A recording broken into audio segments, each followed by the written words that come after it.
유대 종교 지도자들에 대한 예수님의 화 선언이 계속되고 있습니다. 예수님께서는 이제 마지막 7번째로 화를 선언하셨습니다. 7번째 화 선언은 이스라엘이 선지자들을 박해한 죄에 대한 것입니다. 구약의 선지자들은 이스라엘의 왕 그리고 고위 관리들에 의해서 순교를 당했습니다. 이 죄는 이들을 직접 처벌한 왕이나 이 관리들만의 죄가 아니라 이스라엘의 모든 백성의 죄에 해당됐습니다. 후에 이 바리새인과 같은 종교 지도자들은 이 억울하게 순교한 선지자들의 무덤을 만들고 또 의인들의 비석을 만들어서 그들을 존경한다는 표시를 했습니다.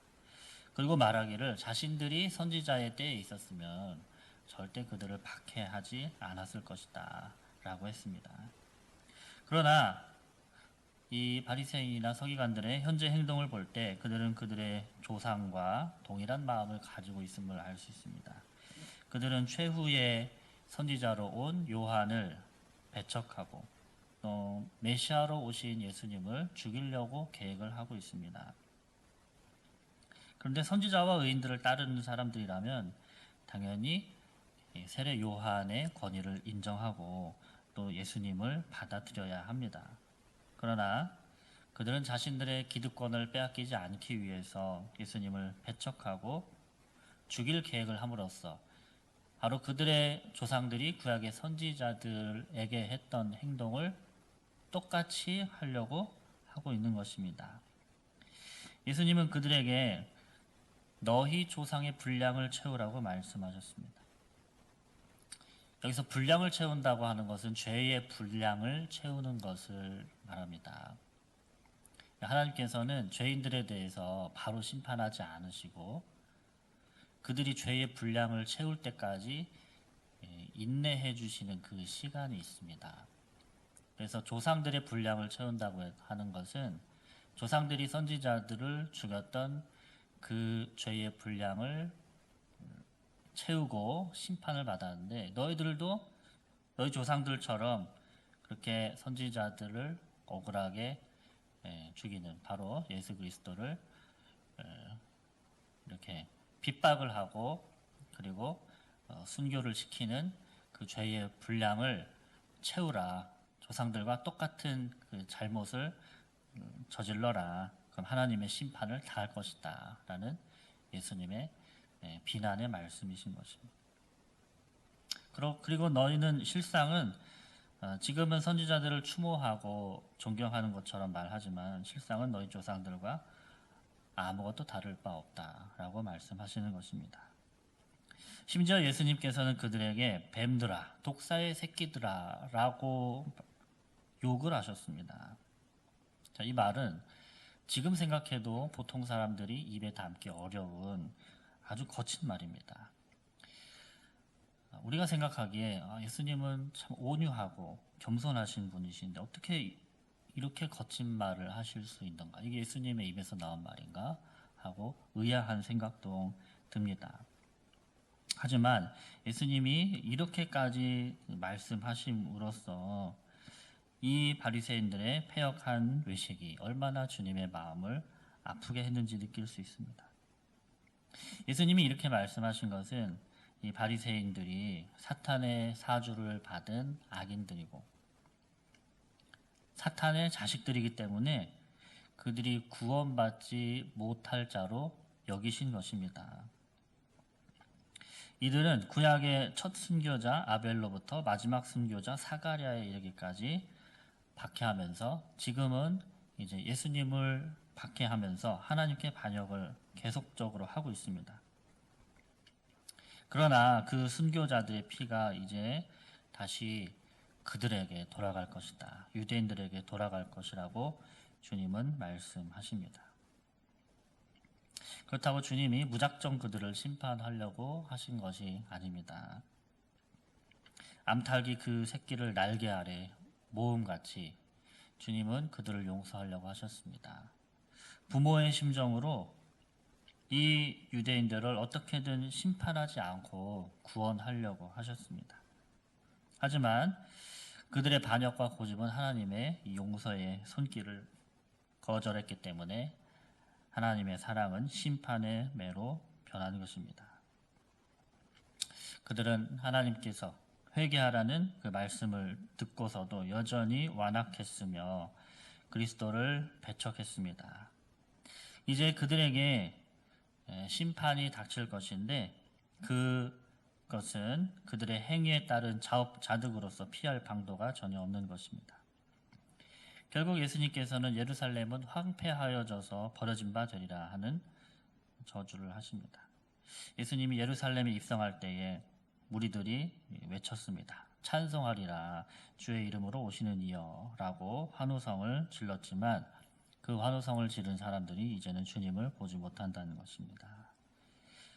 주님은 십자가의 순환 이후에 부활하시고 또 승천하셔서 재림 때까지 천상에서 왕노릇 하시다가 나중에 재림하실 것입니다.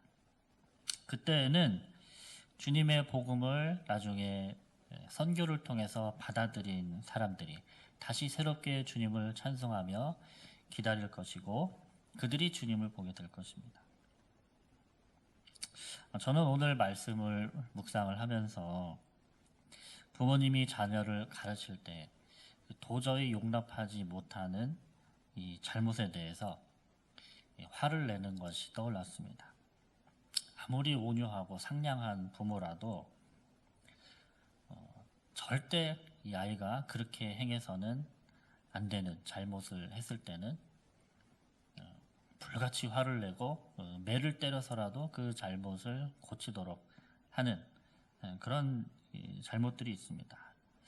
그것이 바로 주님이 말씀하신 이 7가지의 화의 선언입니다. 주님은 바리새인들과 서기관들의 외식적인 행위에 대해서 불과 같이 화를 내셨습니다.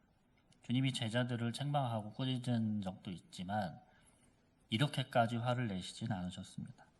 그러므로 주님은 이 외식에 대해서 얼마나 그것을 싫어하시고 그것에 대해서 분노하시는지 우리가 알 수 있는 것입니다.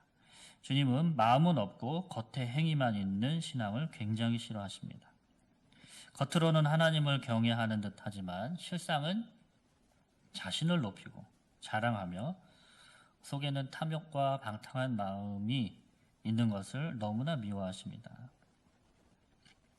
이 바리새인들의 가장 큰 잘못은 예수님을 배척한 것입니다. 그 이유는 그들이 말한 대로 정말 그들의 종교의 순수성을 유지한 것이 아니라 자신들의 기득권과 율법주의라든 자신들이 만든 신을 계속해서 섬기기 위해서였습니다. 그럼으로써 참 진리이신 예수님을 몰아내려 한 것이죠. 우리들은 어떻습니까? 우리들도 마음속에서 예수님을 배척하고 실상은 자기중심적으로 살지는 않습니까? 내가 만든 우상을 섬기면서 주님을 멀리하지는 않았는지.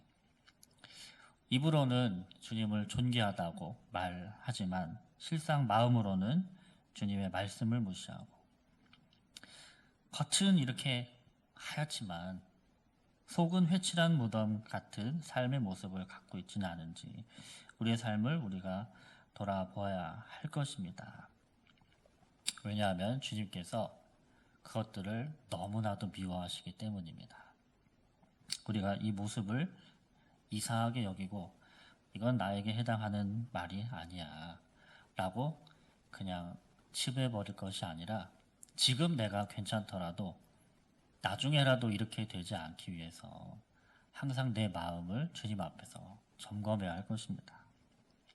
그리고 오늘 우리가 다시 주님을 경외하는 자리로 나아갑시다. 주님 앞에서 내가 외식적인 행위가 있었는지 돌아보고 회개할 것이 있다면 회개하고 용서받을 것이 있다면 용서받읍시다. 그리고 성령 안에서 우리를 다시 일으키시는 주님의 은혜를 입어서 주님이 주시는 그 기쁨을 다시 받고 또 다시 오실 주님을 기다리며 찬미하는 백성이 다 되는 저와 여러분이 되기를 주님의 이름으로 축복드립니다.